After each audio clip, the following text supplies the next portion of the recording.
Me llamo Amora. Tengo 31 años. Se aclara la garganta. En la fiesta de cumpleaños de mi hija, el aire olía a glaseado de vainilla y globos de plástico, y todos seguían sonriendo esas sonrisas que no llegan a los ojos, la clase de sonrisa que te pones cuando estás rodeada de gente que ya decidió cuánto vales. Porque esta fue la tarde en que mis suegros por fin lo dijeron en voz alta, las palabras que me habían estado dando a pedazos durante años, el momento en que mi suegra se inclinó lo suficiente como para que su aliento me rozara la oreja y siseó: «Eres solo una sanguijuela», como si mi existencia fuera una mancha en el mantel. Y sentí que se me oprimía el pecho, pero no lloré porque llorar era exactamente lo que esperaban, y yo había aprendido que las lágrimas eran una moneda que les encantaba gastar. Se suponía que la fiesta era sobre mi hija, su risa rebotando en las paredes, sus manitas pegajosas de pastel, sus ojos iluminándose cuando las velas se encendían, pero cada vez que miraba hacia la mesa larga de parientes, podía sentir el juicio arrastrándose por mi piel, midiéndome, sopesándome, decidiendo que me quedaba corta. Siempre habían dicho que yo tenía suerte, suerte de haberme casado con su familia, suerte de que me toleraran, suerte de que me alimentaran, suerte de que me permitieran existir cerca de ellos. Y cuando me serví una bebida para calmar mis manos temblorosas, no me di cuenta de que mi suegra me observaba como un halcón observa a un ratón de campo. No me di cuenta de que los labios de mi cuñada se curvaban en una sonrisa delgada y satisfecha.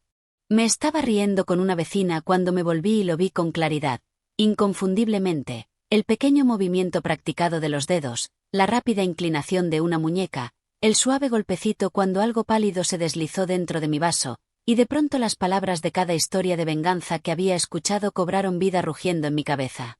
En la fiesta de cumpleaños de mi hija, vi a mi suegra echar polvo en mi bebida. Así que me levanté, sonriendo, y le entregué el vaso a mi malvada cuñada. Ella bebió lo que estaba destinado para mí. Solo que esto no era un titular. Era mi vida, la fiesta de mi hija. Se me cortó la respiración en la garganta cuando me di cuenta de hasta dónde estaban dispuestas a llegar para recordarme mi lugar.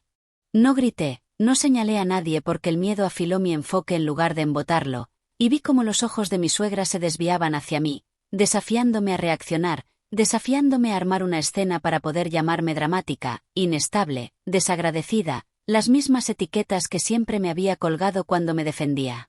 El recuerdo de su susurro de sanguijuela todavía ardía, y de repente, cada insulto se alineó ordenadamente en mi mente, cada vez que decían que yo vivía a costa de su hijo, cada vez que contaban lo que me daban e ignoraban lo que yo devolvía, las noches en que me quedé despierta con un niño enfermo mientras ellos dormían, las comidas que cociné, las sonrisas que forcé.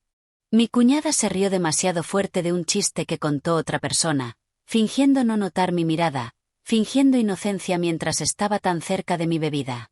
Su codo rozó la mesa, y entonces me di cuenta de que esto no era solo crueldad, era derecho, la creencia de que podían hacerme lo que quisieran y yo me lo tragaría literal y figuradamente.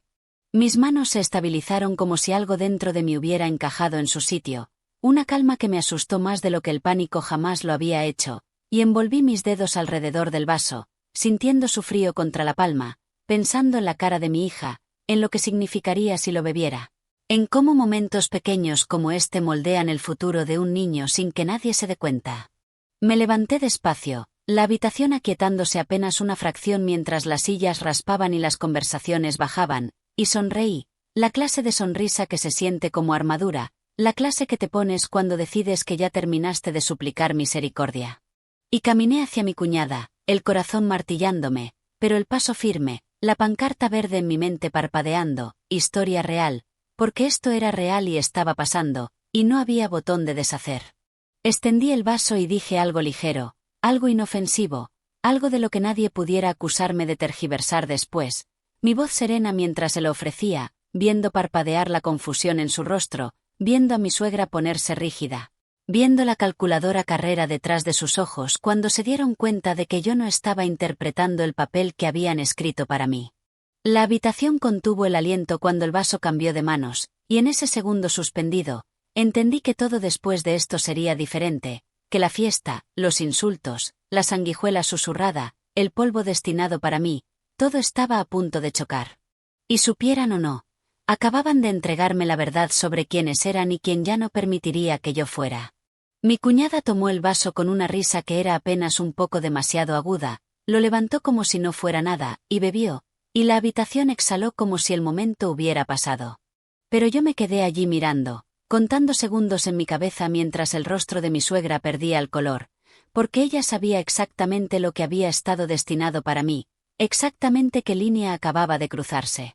Y por primera vez desde que me casé con esa familia, el poder se desplazó tan silenciosamente que la mayoría de la gente ni siquiera lo notó. Al principio, no pasó nada, y mi cuñada sonrió con suficiencia, claramente pensando que había ganado, claramente pensando que yo lo había intentado y fallado en avergonzarla. Pero entonces su sonrisa vaciló apenas un poco, como una máscara que se desliza cuando se ha llevado demasiado tiempo.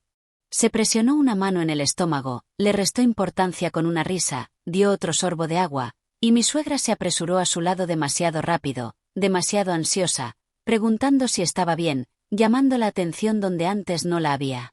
Fue entonces cuando la gente empezó a mirar de verdad, como hacen los parientes cuando el chisme huele fresco. Mi hija tiró de mi vestido, pidiendo otra porción de pastel, y yo me arrodillé a su altura, alisándole el pelo, manteniendo mi voz calmada. Porque pasara lo que pasara después, este día seguía siendo suyo, y me negué a dejar que su veneno tocara sus recuerdos. Detrás de mí, la silla, alguien más preguntó qué había comido, y los ojos de mi suegra me quemaban la espalda. Un grito silencioso de acusación y miedo, pero no podía decir nada sin revelarlo todo. Recordé su aliento en mi oído, el insulto siseado, «Eres solo una sanguijuela». Y me di cuenta de lo desesperadas que habían sido esas palabras, de cuánto necesitaba que yo las creyera, porque si alguna vez dejaba de creerlas, ella perdía el control. Mi cuñada terminó en el baño, vomitando, humillada, mientras los invitados fingían no darse cuenta. Cuando una de mis tías se inclinó hacia mí y me preguntó en voz baja si todo estaba bien, la miré directamente y respondí con seguridad, sí. Y era cierto, porque por primera vez en muchos años realmente me sentía bien. La celebración continuó de forma incómoda. El pastel a medio terminar, la música demasiado fuerte y una tensión en el ambiente que casi podía sentirse. Observé cómo mis suegros se movían a mi alrededor como si fueran extraños, ahora con cautela, inseguros de lo que yo sabía y de cómo podría reaccionar. Cuando llegó el momento de abrir los regalos, mi suegra evitaba mirarme y mi cuñada permanecía apartada. Mientras tanto, yo ayudaba a mi hija a romper el papel de los presentes, animándola con entusiasmo y riendo con sinceridad. A veces, la felicidad también puede ser una forma silenciosa de triunfo, especialmente cuando nadie puede cuestionarla ni distorsionarla. Más tarde, cuando los invitados comenzaron a marcharse y la casa quedó en silencio, mi esposo finalmente me preguntó qué había sucedido. Hablaba en voz baja, con el rostro pálido. Entonces le conté todo, cada comentario, cada mirada, cada humillación y la verdad que había guardado durante años. Mientras me escuchaba, pude ver cómo algo dentro de él parecía quebrarse y, al mismo tiempo, reorganizarse.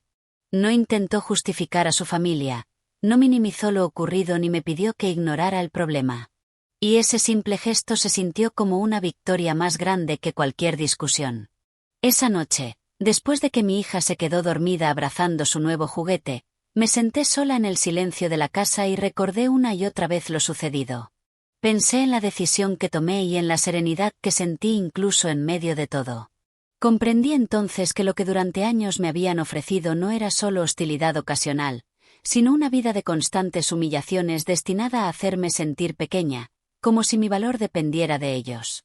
Sin embargo, aquel momento me dio algo distinto. Claridad. Dejé de responder a sus llamadas. Dejé de asistir a sus reuniones familiares.